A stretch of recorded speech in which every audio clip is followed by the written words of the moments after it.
നമുക്കൊരു സത്യത്തിൽ നിന്ന് ആരംഭിക്കാം. ഏറ്റവും കുറവ് സഹായം തേടുന്നവരാണ് പുരുഷന്മാർ. ശരിയല്ലേ? അവർ അവരുടെ ഹെൽത്തിന് പ്രാധാന്യം നൽകാതെ അവരുടെ പ്രയോറിറ്റി ചുറ്റുമുള്ള നമ്മളെപ്പോലുള്ളവരാകുന്നു. തെറ്റു പറയാൻ പറ്റില്ല. അതാണ് അവൻ കണ്ടതും കേട്ടതും അറിഞ്ഞതും. Men's physical and mental health അവയർനെസ്സിന് പ്രാധാന്യം നൽകുന്ന ജൂൺ മാസത്തിൽ നമുക്കും നമ്മുടെ ചുറ്റുമുള്ള പുരുഷന്മാരുടെ ആരോഗ്യത്തിനായി ശ്രമിക്കാം. മകനായും അച്ഛനായും സഹോദരനായും ഭർത്താവായും സുഹൃത്തായും കൊളീഗായും ഒക്കെ നമ്മുടെ കൂടെയുള്ളവരാണവർ. അറിയാം കൂടുതൽ. ഞാൻ ബബിന ബിനോയ്, സൈക്കോളജിസ്റ്റ്, മെൽഹോർമി. ക്രമമില്ലാത്ത ഭക്ഷണശീലം, വ്യായാമമില്ലായ്മ, ഉറക്കക്കുറവ് എന്നീ കാരണങ്ങൾ കൊണ്ടുണ്ടാകുന്ന ജീവിതശൈലീ രോഗങ്ങളും ദേഷ്യം, മാനസിക സമ്മർദ്ദം, ഉത്കണ്ഠ, വിഷാദം എന്നിങ്ങനെയുള്ള മാനസിക പ്രശ്നങ്ങളും പലരും തുറന്നു പറയാൻ മടിക്കുന്നു.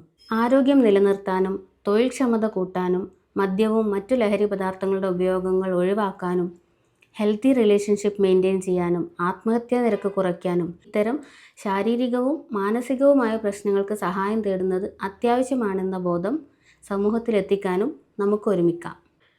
പുറത്ത് കാണുന്നില്ലെങ്കിലും ചില പ്രശ്നങ്ങൾ അവരുടെ ഉള്ളിലുണ്ടെന്ന് തിരിച്ചറിയാം. It's okay to ask for help and tell them that taking care of your body and mind is a form of self respect. സഹായം തേടുന്നത് ബലഹീനതയല്ല, മറിച്ച് ധൈര്യത്തിൻ്റെ അടയാളമാണ് എന്ന് സമൂഹമാകെ ഉൾക്കൊള്ളട്ടെ.